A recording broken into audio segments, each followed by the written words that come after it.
देश में कोई भी घुसपैठिया घुसता है तो उसकी जिम्मेदारी केंद्र सरकार की होती है, बॉर्डर सिक्योरिटी फोर्स की होती है, बीएसएफ की होती है। 5 राज्य हैं जहां से बांग्लादेश की सीमा लगी हुई है।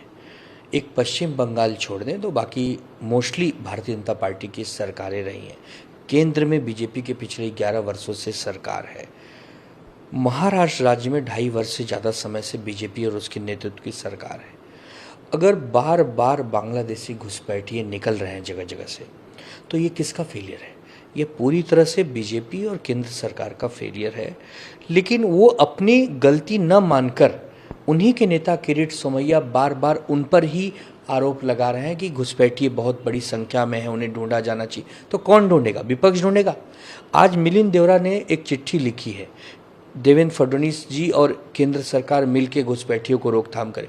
कौन रोकेगा? विपक्ष रोकेगा कि सरकार रोकेगी? इन लोगों को काम करने की इच्छा नहीं है, इच्छा शक्ति पूरी तरह इनकी समाप्त हो गई है। जितना समय ये फिजूल बर्बाद करते हैं एक दूसरे पर छिटाकसी करने में, कटाक्ष करने में या विरोधियों को घेरने में, अगर उतनी ही मेहनत ये बांग्लादेशी घुसपैठियों को रोकने में कर देते तो आज ये स्थिति नहीं होती। चलो, एक मोहम्मद शहजाद पकड़ा गया है सैफ अली खान के घर पर हमला करते हुए। ऐसे कितने मोहम्मद शहजाद घूम रहे होंगे इस देश में, महाराष्ट्र में, मेवाड़ रीजन में, कोई नहीं जानता। तो इनको चिन्हित करके पकड़ने की आवश्यकता, और वो पकड़ने में सबसे बड़ी भूमिका पुलिस की होती है। पुलिस राज्य सरकार का विषय है। पुलिस की सबसे बड़ी फेलियर है कि वो, उसकी जो खुफिया एजेंसी सीआईडी वगैरह है, वो क्या कर रही है? अगर वो चाहे तो बहुत तेजी से हो सकता है। अक्षय सिंधे का फेक इनकाउंटर करने के लिए पुलिस के पास समय है, पुलिस के ऊपर बैठे हुए मंत्रालय के पास समय है, लेकिन जेन्युइनली घुसपैठियों को ढूंढने का उनके पास समय नहीं है। तो ये आदित्य ठाकरे पर आरोप लगाने से पहले आशीष शेलार को अपनी सरकार से पूछना चाहिए। आशीष शेलार तो स्वयं मंत्री है ना इस सरकार में, और वो तो उपनगर के पालक मंत्री भी हैं। तो उनको ढूंढना चाहिए कि कितने घुसपैठिए बांग्लादेशी इस समय मुंबई में रह रहे हैं, उनको चिन्हित करके उनको अरेस्ट करना चाहिए और उनको उनके बाहर जहाँ बांग्लादेश से हैं वहाँ भेजना चाहिए। लेकिन ये सब ये लोग करेंगे नहीं। आदित्य ठाकरे जेन्युइन क्वेश्चन उठाते हैं जब अपराधी अपराध करके जाते हैं, और जब उस पर बवाल मचता है तब हम अगर सवाल उठाते हैं तो सरकार हमको आंखें दिखाती है। तो ये दुर्भाग्यपूर्ण स्थिति है। बीजेपी पूरी तरह से अपनी गलती मानने तैयार नहीं है। केवल चुनाव, केवल पीठ पे छुरा भोंकना, सरकारें गिराना, पार्टियां तोड़ना, इसमें उसको ज़्यादा दिलचस्पी है। बांग्लादेशियों को ढूंढकर चिन्हित करने में दिलचस्पी उसको नहीं है।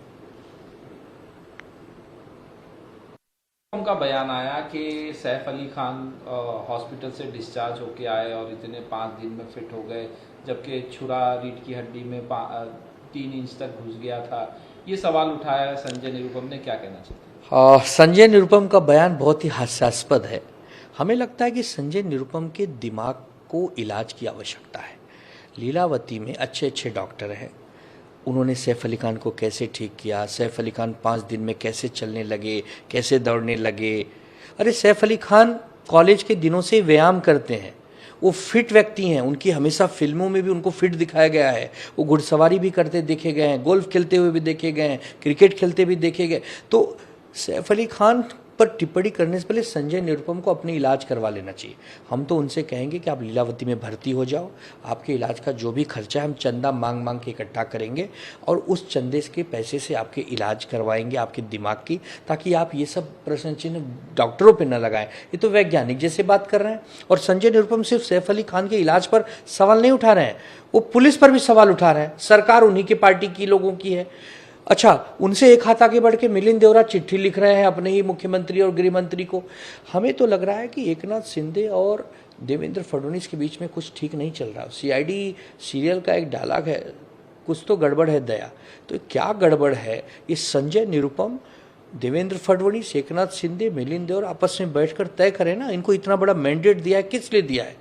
हमें तो लगता है कि जो बदलापुर में फेक इनकाउंटर हुआ है, जो 5 पुलिस वाले दोषी पाए जा रहे हैं, उसको लेकर भी शायद एकनाथ शिंदे गुट नाराज है और वो गृह मंत्री जी को घेर रहा है। और गृह मंत्री कौन है? मुख्यमंत्री जी। और मुख्यमंत्री कौन है? देवेंद्र जी। तो देवेंद्र जी से जिस प्रकार पालक मंत्री को लेकर इस समय मनमुटाव चल रहा है, चाहे नासिक के दादा भूसे नाराज हों और चाहे रायगढ़ के भरत गोगावले नाराज हों, तो सारा गुस्सा लगता है संजय निरुपम के दिमागीपन की वजह से फुटवाया जा रहा है देवेंद्र जी पर। हम तो हंस रहे हैं कि संजय निरुपम जैसे लोग या मिलिंद देवरा जैसे लोग ये अपनी सरकार की किरकिरी क्यों कर रहे हैं, अपनी नेताओं के कपड़े क्यों फाड़ रहे हैं। ये कोई बहुत बड़े विद्रोह की संकेत है। ये इसकी भी एक प्रकार से बहुत ज़्यादा चिंतन करने की आवश्यकता है। देवेंद्र जी को सोचना चाहिए कि एकनाथ शिंदे उनके पीछे ऐसे क्यों पड़े हैं, क्या कारण है। ये नूरा कुश्ती कहाँ समाप्त होगी पता नहीं, लेकिन हम लोग चंदा मांगने के लिए अब तैयार हो रहे हैं संजय निरुपम के दिमागी इलाज के लिए।